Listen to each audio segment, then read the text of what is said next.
Whew. Had to take a real deep breath, inhale, exhale there from talking and reading and hanging out with you guys, but it's all good, man. So we are only have two remaining pillars. Sorry, I had kind of lost my train of thought. Been recording quite heavily and reading quite heavily, so had to catch up a little bit with myself. So we've talked a variety of different pillars here in perception. Obstacle is the way, Ryan Holiday. And this specific theme in this video is more so kind of a again, tactical, going into war, kind of mid game or in game strategy, similar to steadying your nerve. And this one is called Think Differently. So, personally, as I read this, I love this chapter because it was all about breaking the chains of structure in reality. And we'll kind of get into that a little bit. As we face obstacles, sometimes we. Hold on.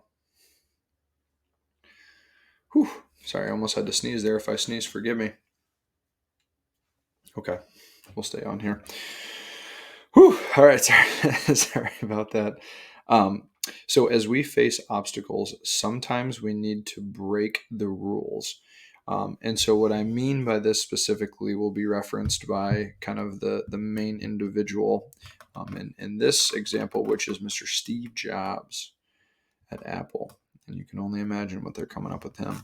So um, essentially, with Steve, he was notorious for distorting reality to what he could see, and he played outside of structure, quote unquote, very often. And we'll kind of use that as a shoe in here. This is radically different from how we've been taught to act. Be a realistic, we're told, listen to feedback, play well with others, and compromise. Well, what if the other party is wrong?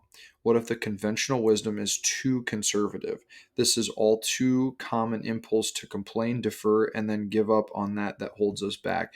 Meaning, as you're talking to shareholders or as you're trying to do maybe a standard practice, sometimes when you're fighting that obstacle, you do need to go out of the confines of some of these things, like with what people are telling you their opinion on XYZ. So to kind of go back to Jobs here, an entrepreneur is someone with faith in their ability to make something where there was nothing before. To them, the idea that no one has ever done this or that is a good idea. Um, when given an unfair task, some rightly see it as a chance to test what they're made of, to give it all that they have got, knowing full well how difficult it will be to win. They see it as an opportunity because it is often in that desperate, nothing to lose state where we are most creative. The best options come from there when obstacles illuminate new options. So, again, thinking differently is okay, we have maybe tried a handful of plans that haven't worked. How can we turn this thing on its head?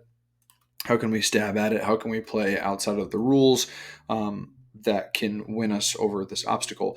Now, I will say, just like Jobs, a lot of these times you're doing this, you're going to get massive feedback because a lot of people only play by the rules and only are confined by the rules.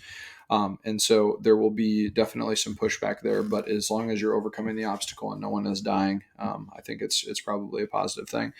Um, let's see here.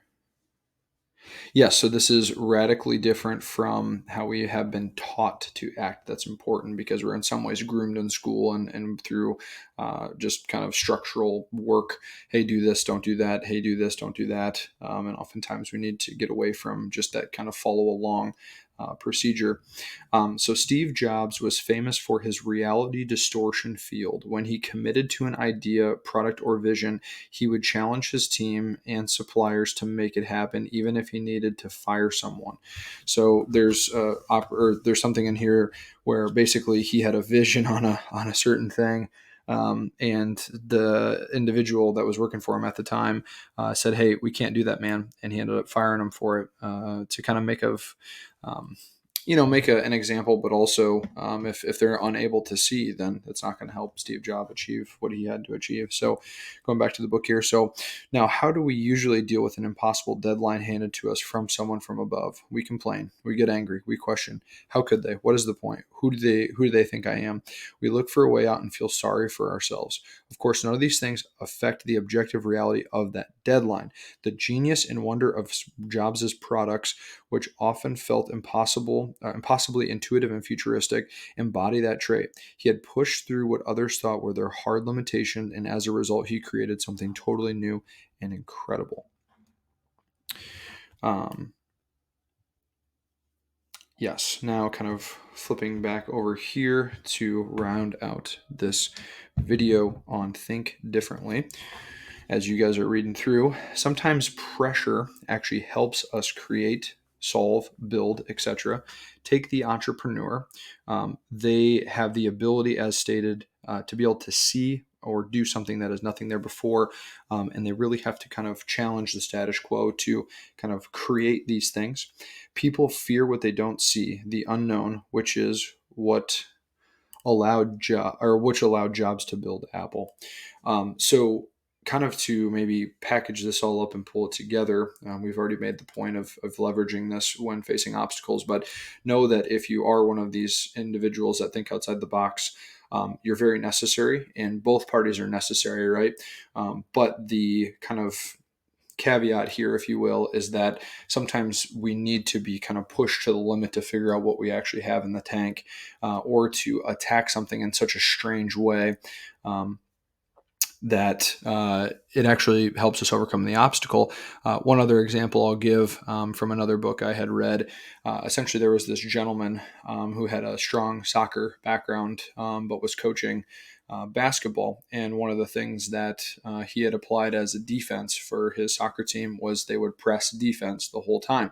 And in this basketball league, it's kind of an unwritten rule to not press the whole game, but he didn't really care about that because he was in kind of a desperation mode. And so what ended up happening is that their team took a very unorthodox approach to that tournament, and they did press the whole game, and they ended up winning the tournament. But a lot of people got pissed that they were doing it. So it's kind of this fine line of, you could do it to win if you're desperate, but it's also going to be very ridiculed at the same token. So anyways, a lot of good stuff we covered here.